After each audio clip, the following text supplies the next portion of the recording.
The spirit world is not supported by science, and because of that, it is not accommodated in society as empoweringly as it could be. Science has become the standard for what is considered tangible or important. If something cannot be measured, observed, or detected through instruments, they are often dismissed entirely. And on the surface, that seems reasonable. But when you look closer, this creates a contradiction. Because we do not actually live this way. It's contradicting. Every day, we rely on things that cannot be seen. For example, our thoughts, emotions, sensations like pain and pleasure. None of these can be physically observed or directly measured in any complete way. Yet no one questions their existence. No one says pain is not real because it cannot be held in their hand.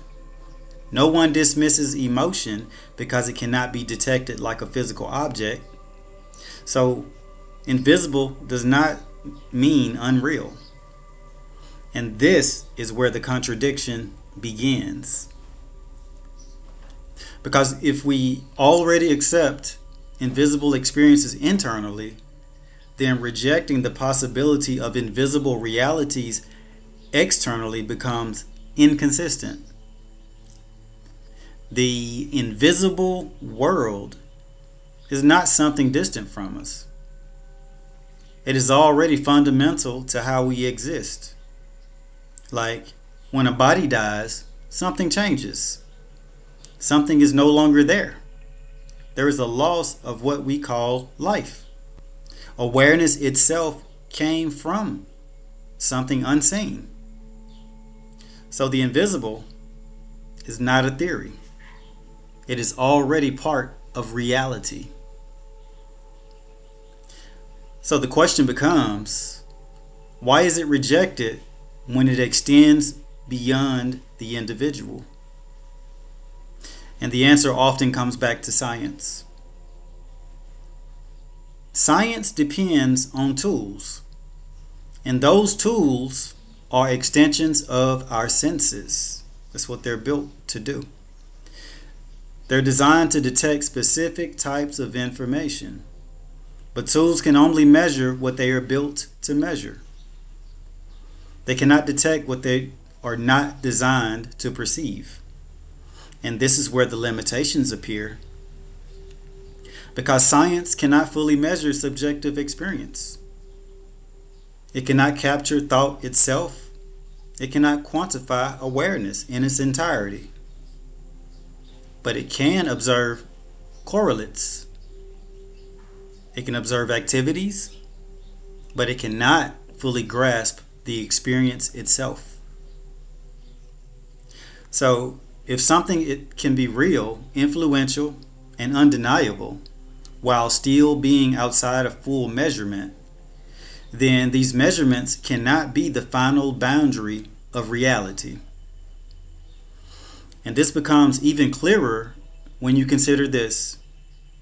Everything we have built began with the invisible. Think thoughts, ideas, concepts. Think of those things. Technology itself originates from something that cannot be seen. So the invisible does not just exist. It produces the visible. Which means the foundation of what we call reality is already partially invisible. So when something exists outside of current detection and is dismissed because of that, it does not necessarily mean that it's not there.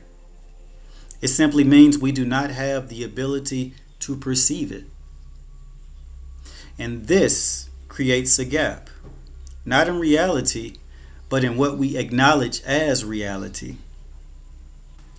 Now, within that gap, there are consistent claims, like that human perception is not fixed, that it exists on a spectrum, that most people operate within a limited range, not because that it is the limit of reality, but because it is the limit of their development and conditioning. Many of these abilities are described as dormant. They are suppressed through habit, environment, and expectations. And when they do appear, they often appear in unstable ways. Intermittently, randomly, sometimes through trauma, sometimes through intense personal shifts, sometimes through deliberate spiritual practice.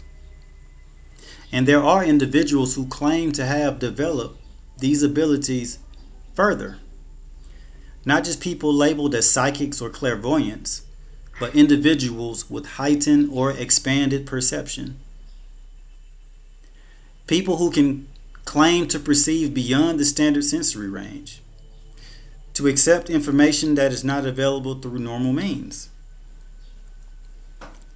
Whether one accepts those claims or not, they point toward the same idea, that human perception may not be complete.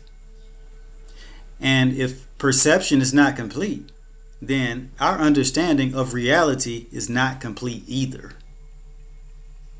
So the issue is not necessarily that science is wrong, but that science is incomplete, while treated as if it is complete. And because of that, it becomes the authority on what is considered real, even in areas where it does not yet have the tools to evaluate.